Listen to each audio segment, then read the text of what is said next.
ओम शांति। आज बाबा के मधुर महावाक्य सुनते हैं। 9 जुलाई 2020। आज के मधुर महावाक्य में बाबा ने हम बच्चों को ज्ञान का इतना अथाह खजाना दिया है, परंतु समय प्रति समय हमें इस ज्ञान के खजाने को भी विचार सागर मंथन करते हुए अपने जीवन के अंदर उसको डाइजेस्ट करने की आवश्यकता है। और इसीलिए बाबा कहते हैं कि बच्चे, जब भी आपको एकांत मिले, उस एकांत में बैठ करके आप मनन चिंतन करो, विचार सागर मंथन करो, तो आपके जीवन के अंदर वो ज्ञान की बातें अपनी हो जाएगी। सुनते हैं बाबा के मधुर महावाक्य। ओम शांति। मीठे बच्चे, जब समय मिले तो एकांत में बैठ विचार सागर मंथन करो। जो पॉइंट्स सुनते हो उसको रिवाइज करो। प्रश्न है आज की मुरली का, तुम्हारी याद की यात्रा पूरी कब होगी? उत्तर है, जब तुम्हारी कोई भी कर्मेंद्रिया धोखा न दे, कर्मातीत अवस्था हो जाए, तब याद की यात्रा पूरी होगी। अभी तुमको पूरा पुरुषार्थ करना है, नाउम्मीद नहीं बनना है, सर्विस पर तत्पर रहना है।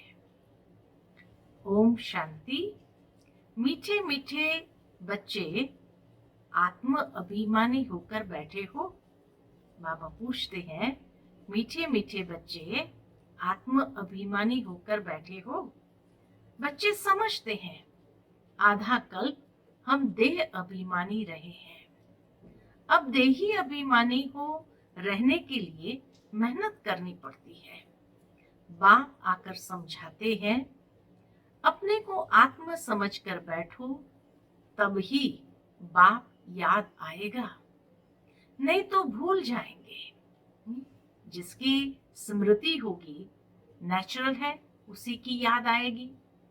याद नहीं करेंगे तो यात्रा कैसे कर सकेंगे? पाप कैसे कटेंगे? घाटा पड़ जाएगा। यह तो घड़ी घड़ी याद करो। यह है मुख्य बात। बाकी तो बाप अनेक प्रकार की युक्तियां बतलाते हैं। रॉन्ग क्या है, राइट क्या है, वह भी समझाया है। बाप तो ज्ञान का सागर है, भक्ति को भी जानते हैं। बच्चों को भक्ति में क्या क्या करना पड़ता है समझाते हैं। ये यज्ञ तप आदि करना, ये सब है भक्ति मार्ग। भल बाप की महिमा करते हैं, परंतु उल्टी। वास्तव में कृष्ण की महिमा भी पूरी नहीं जानते हैं। हर एक बात को समझना चाहिए ना। जैसे कृष्ण को वैकुंठ नाथ कहा जाता है। अच्छा, बाबा पूछते हैं, कृष्ण को त्रिलोकीनाथ कहा जा सकता है? क्या कहेंगे? कृष्ण को त्रिलोकीनाथ कहा जा सकता है? बाबा कहे, गाया जाता है ना, त्रिलोकीनाथ। अब त्रिलोकी के नाथ अर्थात 3 लोक, मूल वतन, सूक्ष्म वतन, स्थूल वतन।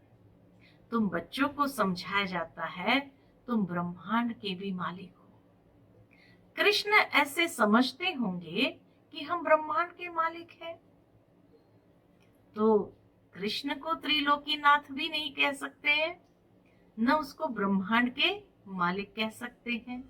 तो बाबा कहे, कृष्ण ऐसे समझते होंगे कि हम ब्रह्मांड के मालिक हैं। नॉलेज ही नहीं है उस बात की तो नहीं। वह तो वैकुंठ में थे। वैकुंठ कहा जाता है स्वर्ग, नई दुनिया को। तो वास्तव में त्रिलोकीनाथ कोई भी है नहीं। बाप राइट बात समझाते हैं। 3 लोक तो है। ब्रह्मांड का मालिक शिव बाबा भी है, तो तुम भी हो। सूक्ष्म वतन की तो बात ही नहीं है। स्थूल वतन में भी वह मालिक नहीं है। न स्वर्ग का न नरक का मालिक है। कृष्ण है स्वर्ग का मालिक, नरक का मालिक है रावण। इसको रावण राज्य, आसुरी राज्य कहा जाता है। मनुष्य कहते भी है परंतु समझते नहीं है। तुम बच्चों को बाप बैठ समझाते हैं। रावण को 10 शीश देते हैं, 5 विकार स्त्री के, 5 विकार पुरुष के। अब 5 विकार तो सबके लिए है, सब है ही रावण राज्य में। अभी तुम श्रेष्ठाचारी बन रहे हो। बाप आकर श्रेष्ठाचारी दुनिया बनाते हैं। एकांत में बैठने से ऐसे ऐसे विचार सागर मंथन चलेगा। उस पढ़ाई के लिए भी स्टूडेंट एकांत में किताब ले जाकर के पढ़ते हैं। तुमको किताब तो पढ़ने की दरकार नहीं, हाँ तुम पॉइंट्स नोट करते हो, इसको फिर रिवाइज करना चाहिए। ये बड़ी गुह्य बातें हैं समझने की। बाप कहते हैं ना, आज तुमको गुह्यते गुह्य नई नई पॉइंट समझाता हूं। पारसपुरी के मालिक तो लक्ष्मी नारायण है। ऐसे भी नहीं कहेंगे कि विष्णु है। विष्णु को भी समझते नहीं है कि लक्ष्मी नारायण है। अभी तुम शॉर्ट में एम ऑब्जेक्ट समझाते हो। ब्रह्मा सरस्वती कोई आपस में मेल फीमेल नहीं है। यह तो प्रजापिता ब्रह्मा है ना। प्रजापिता ब्रह्मा को ग्रेट ग्रेट ग्रैंडफादर कह सकते हैं। शिव बाबा को सिर्फ बाबा ही कहेंगे, बाकी सब है ब्रदर्स। इतने सब ब्रह्मा के बच्चे हैं, सबको मालूम है हम भगवान के बच्चे ब्रदर्स हो। सबको मालूम है कि हम भगवान के बच्चे ब्रदर्स हो गए, परंतु वह है निराकारी दुनिया में। अभी तुम ब्राह्मण बने हो। नई दुनिया सतयुग को कहा जाता है। इनका नाम फिर पुरुषोत्तम संगम युग रखा है। सतयुग में होते ही है पुरुषोत्तम। ये बड़ी वंडरफुल बातें हैं। तुम नई दुनिया के लिए तैयार हो रहे हो। इस संगम युग पर ही तुम पुरुषोत्तम बनते हो। कहते भी है हम लक्ष्मी नारायण बनेंगे। यह है सबसे उत्तम पुरुष। उन्हों को फिर देवता कहा जाता है। उत्तम से उत्तम नंबर 1 है लक्ष्मी नारायण। फिर नंबरवार तुम बच्चे बनेंगे। सूर्यवंशी घराने को उत्तम कहेंगे। नंबर 1 तो है ना। आहिस्ते आहिस्ते कला कम होती है। अभी तुम बच्चे नई दुनिया का मुहूर्त करते हो। जैसे नया घर तैयार होता है तो बच्चे खुश होते हैं। मुहूर्त करते हैं, तुम बच्चे भी नई दुनिया को देख खुश होते हो। मुहूर्त करते हो ना, लिखा हुआ भी है ना, सोने के फूलों की वर्षा होती है।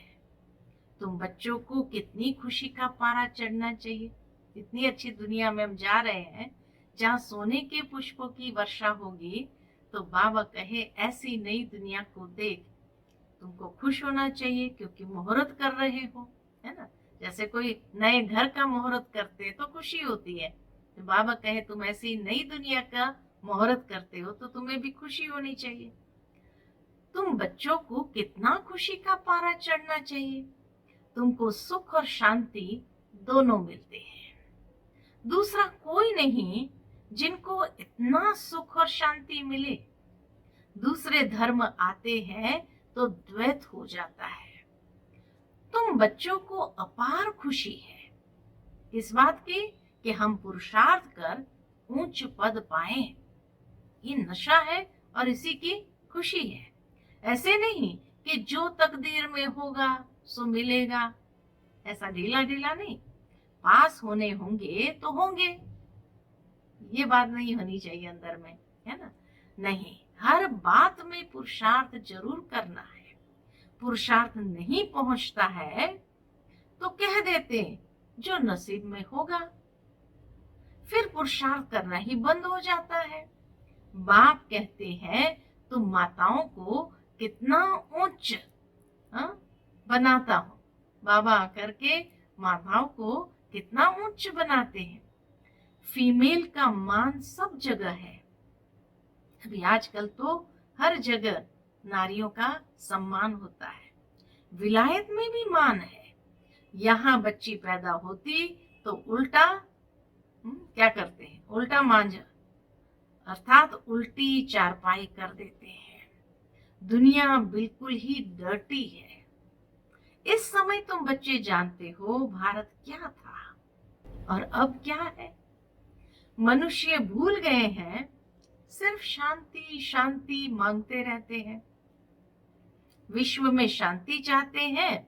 तुम ये लक्ष्मी नारायण का चित्र दिखाओ कि इन्हों का राज्य था तो पवित्रता सुख शांति भी थी।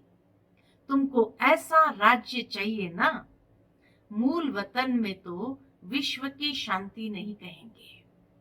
मूल वतन तो है ही शांति धाम, तो वहां विश्व में शांति नहीं कहेंगे। विश्व में शांति तो यहाँ होगी ना। देवताओं का राज्य सारे विश्व में था। मूल वतन तो है ही आत्माओं की दुनिया। मनुष्य तो यह भी नहीं जानते कि आत्माओं की दुनिया होती है। बाप कहते हैं हम तुमको कितना उच्च पुरुषोत्तम बनाता हूं। यह समझाने की बात है। ऐसे नहीं रडियां मारेंगे भगवान आया है भगवान आया है तो कोई मानेगा नहीं, और ही गाली खाएंगे और खिलाएंगे। कहेंगे बीके अपने बाबा को भगवान कहती है। ऐसे सर्विस नहीं होती है। देखो बाबा सर्विस करना भी हम बच्चों को सिखाते हैं। ऐसे सर्विस नहीं होती है। बाबा युक्ति बताते रहते हैं। कमरे में 8-10 चित्र दीवार में अच्छी रीति लगा दो और बाहर में लिख दो। बेहद के बाप से बेहद सुख का वर्षा लेना है अथवा मनुष्य से देवता बनना है तो आओ हम आपको समझाएं। ऐसे बहुत आने लग पड़ेंगे, आप पे ही आते रहेंगे। विश्व में शांति तो थी ना। अभी इतने ढेर धर्म है। तमो प्रधान दुनिया में शांति कैसे हो सकती है। विश्व में शांति वह तो भगवान ही कर सकता है। शिव बाबा आते हैं, जरूर कुछ सौगात तो लाते होंगे।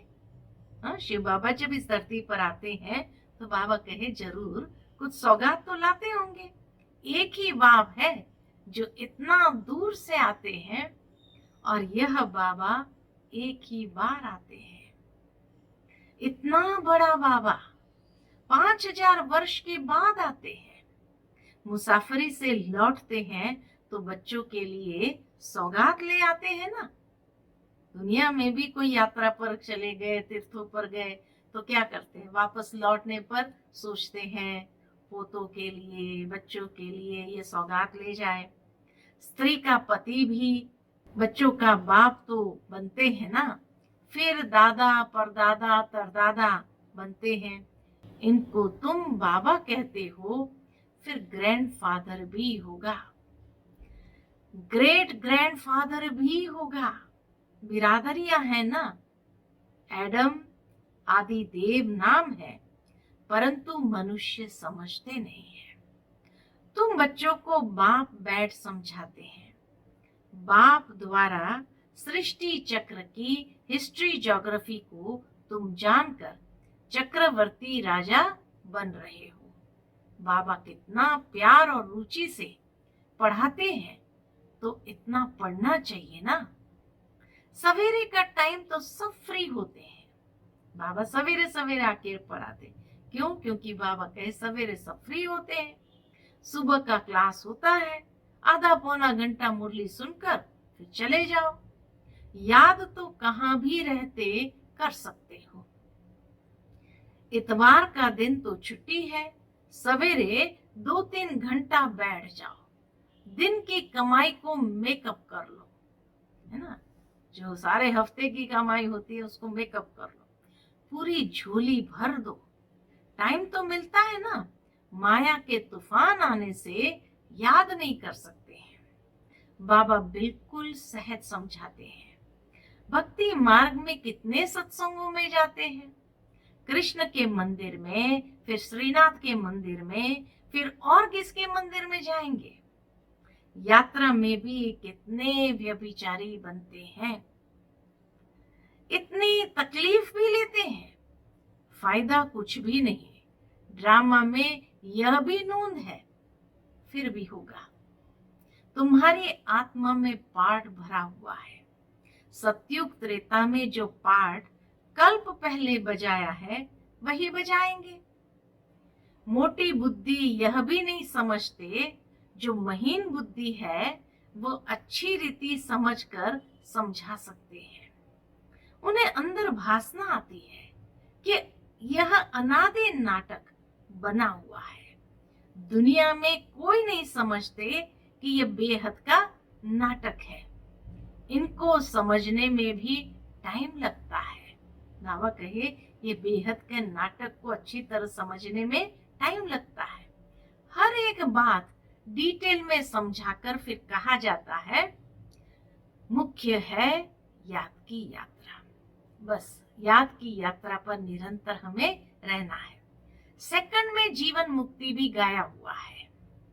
और फिर यह भी गायन है कि ज्ञान का सागर, सारा सागर स्याही बनाओ, जंगलों को कलम बनाओ, धरती को कागज बनाओ तो भी अंत नहीं आ सकती। शुरू से लेकर तुम कितना लिखते गए हो, ढेर कागज हो गए, तुमको कोई धक्का नहीं खाना है। मुख्य है ही अलफ। इधर उधर बाबा धक्के नहीं खिलाते हैं। बस बाबा कहे इतना अथाह ज्ञान दिया है। दुनिया में भी कहते सागर की स्याही बनाओ, जंगलों की कलम बनाओ। तो बाबा कहे कितने पॉइंट्स लिखते जाएंगे, कितनी डायरियां भर गई होंगी, है ना। लेकिन मुख्य कौन सी बात है, बस अलफ को याद करो, बाप को याद करना है। यहाँ भी तुम आते हो शिव बाबा के पास। शिव बाबा इनमें प्रवेश कर तुमको कितना प्यार से पढ़ाते हैं। कोई भी बड़ाई नहीं है, शिव बाबा की कोई बड़ाई नहीं है, वो अपनी बड़ाई करते भी नहीं। बाप कहते हैं मैं आता हूं पुराने शरीर में। शिव बाबा कितना निरहंकारी है, इतने अथाह महिमा के सागर है जो उसकी महिमा कम नहीं हो सकती। लेकिन फिर भी बाबा अपनी कभी भी बड़ाई नहीं करते हैं। आते भी पुराने शरीर में है। कैसे साधारण रीति शिव बाबा आकर पढ़ाते हैं, कोई अहंकार नहीं है। बाप कहते हैं तुम मुझे कहते ही हो बाबा पतित दुनिया पतित शरीर में आओ, आकर हमको शिक्षा दो। सतयुग में नहीं बुलाते हो कि आकर हीरे जवाहरत के महलों में बैठो, भोजन आदि पाओ। शिव बाबा भोजन पाते ही नहीं है। आगे बुलाते थे कि आकर भोजन खाओ, 36 प्रकार का भोजन खिलाते थे। यह फिर भी होगा, यह भी चरित्र ही कहे, ये भी बाबा कहे चरित्र ही कहे। कृष्ण के चरित्र क्या है, वह तो सतयुग का प्रिंस, उनको पतित पावन नहीं कहा जाता है। सतयुग में यह विश्व के मालिक कैसे बने हैं यह भी अभी तुम जानते हो। मनुष्य तो बिल्कुल घोर अंधियारे में है, अभी तुम घोर रोशनी में हो। बाप आकर रात को दिन बना देते हैं। आधा कल्प तुम राज्य करते हो तो कितनी खुशी होनी चाहिए। तुम्हारी याद की यात्रा पूरी तब होगी जब तुम्हारी कोई भी कर्मेंद्रियां धोखा न दे, कर्मातीत अवस्था हो जाए, तब याद की यात्रा पूरी होगी, समाप्त होगी। अभी पूरी नहीं हुई है, अभी तुमको पूरा पुरुषार्थ करना है, ना उम्मीद नहीं बनना है। सर्विस और सर्विस, बाबा कहे सर्विस और सर्विस। बाप भी आकर बूढ़े तन में प्रवेश करके क्या करते हैं, हम बच्चों की सर्विस ही तो कर रहे हैं, तो बाप भी आकर बूढ़े तन से सर्विस कर रहे हैं ना। बाप करन करावनहार है, बच्चों के लिए कितना फिक्र रहता है। यह बनाना है, मकान बनाना है, जैसे लौकिक बाप को हद के ख्यालात रहते हैं, वैसे पारलौकिक बाप को बेहद का ख्याल रहता है। तुम बच्चों को ही सर्विस करनी है। दिन प्रतिदिन बहुत सहज होता जाता है। जितना विनाश के नजदीक आते जाएंगे उतना ताकत आती जाएगी। बाबा कहे गाया हुआ भी है, भीष्म पितामह आदि को पिछाड़ी में तीर लगे। अभी तीर लग जाए तो बहुत हंगामा हो जाए, इतनी भीड़ हो जाए जो बात मत पूछो। कहते हैं ना, माथा खुजलाने की फुर्सत नहीं है। जब इतनी प्रदर्शनी में हो जाते हैं, बहुत लोग आते हैं, तो क्या कहते हैं, माथा खुजलाने की भी फुर्सत नहीं है। ऐसे कोई है नहीं, परंतु भीड़ हो जाती है तो फिर ऐसे कहा जाता है। जब इन्हों को तीर लग जाए तो फिर तुम्हारा प्रभाव निकलेगा। सब बच्चों को बाप का परिचय मिलना तो है ना। तुम 3 पैर पृथ्वी में भी ये अविनाशी हॉस्पिटल और गॉडली यूनिवर्सिटी खोल सकते हो। 3 पैर पृथ्वी में भी बाबा कहे खोल सकते हो। पैसा नहीं है तो भी हर्जा नहीं है, चित्र तुमको मिल जाएंगे। सर्विस में मान अपमान, दुख सुख, ठंडी गर्मी सब सहन करना है। किसको हीरे जैसा बनाना कम बात है क्या? बाप कभी थकता है क्या? तो तुम क्यों थकते हो? बाबा पूछते हैं, बाबा कभी थकता नहीं तो तुम बच्चे क्यों थकते हो? अच्छा, मीठे मीठे सिकिलदे बच्चों प्रति माता पिता बाप दादा का याद प्यार, गुड मॉर्निंग, और रूहानी बाप की रूहानी बच्चों को नमस्ते। हम सभी रूहानी बच्चों की रूहानी माता पिता बाप दादा को याद प्यार, गुड मॉर्निंग और नमस्ते नमस्ते। शुक्रिया बाबा, शुक्रिया। आज की धारणा के लिए मुख्य सार है, पहली पॉइंट, सवेरे के समय आधा पौना घंटा बहुत प्यार से व रुचि से पढ़ाई पढ़नी है। बाप की याद में रहना है। याद का ऐसा पुरुषार्थ हो जो सब कर्मेंद्रियां वश में हो जाए। दूसरी पॉइंट है, सर्विस में दुख सुख, मान अपमान, ठंडी गर्मी सब कुछ सहन करना है। कभी भी सर्विस में थकना नहीं है। 3 पैर पृथ्वी में भी हॉस्पिटल कम यूनिवर्सिटी खोल हीरे जैसा बनाने की सेवा करनी है। राज के मुरली का मीठा वरदान है, सर्व शक्तियों की लाइट द्वारा, सर्व शक्तियों की लाइट द्वारा आत्माओं को रास्ता दिखाने वाले चैतन्य लाइट हाउस भव। सर्व को रास्ता दिखाने वाले सर्व शक्तियों की लाइट है हमारे पास। कितनी पावरफुल लाइट है, तो उससे तो सबको सहजता से रास्ता दिखा सकते हैं। ऐसे चैतन्य बाबा कहे लाइट हाउस भव। यदि सदा इस स्मृति में रहो कि मैं आत्मा विश्व कल्याण की सेवा के लिए परमधाम से अवतरित हुई हूँ, परमधाम से अवतरित हुई हूँ, तो जो भी संकल्प करेंगे, बोलेंगे, उसमें विश्व कल्याण समाया हुआ होगा। और यही स्मृति लाइट हाउस का कार्य करेगी। जैसे उस लाइट हाउस से एक रंग की लाइट निकलती है, और ऐसे बाबा कहे उस लाइट हाउस से तो एक रंग की लाइट निकलती है, ऐसे आप चैतन्य लाइट हाउस द्वारा सर्व शक्तियों की लाइट आत्माओं को हर कदम में रास्ता दिखाने का कार्य करती है और करती रहेगी। आज का स्लोगन है स्नेह और सहयोग के साथ, स्नेह और सहयोग के साथ शक्ति रूप बनो तो राजधानी में नंबर आगे मिल जाएगा। स्नेह सहयोग के साथ शक्ति स्वरूप। तो बाबा कहे राजधानी में नंबर आगे मिल जाएगा। तो आज के मुरली से हम सभी यही दृढ़ संकल्प करते हैं कि सवेरे सवेरे, जैसे आज बाबा ने कहा, सवेरे सवेरे मुरली जरूर सुनना है और फिर सारा दिन मनन चिंतन करें, विचार सागर मंथन करें और उस मुरली की पॉइंट्स को अंदर में अजब करें। दूसरी बात जो बाबा ने कही कि मान अपमान, ठंडी गर्मी, सर्दी, जो भी हो, सुख दुख सब कुछ सहन करना है। सर्विस में बहुत कुछ सहन भी करना पड़ता है, लेकिन बाबा कहे तुम बच्चों को ना उम्मीद नहीं होना है। और फिर आज के वरदान से सर्व शक्तियों की लाइट हमें मिली है, उससे सर्व को रास्ता दिखाना है।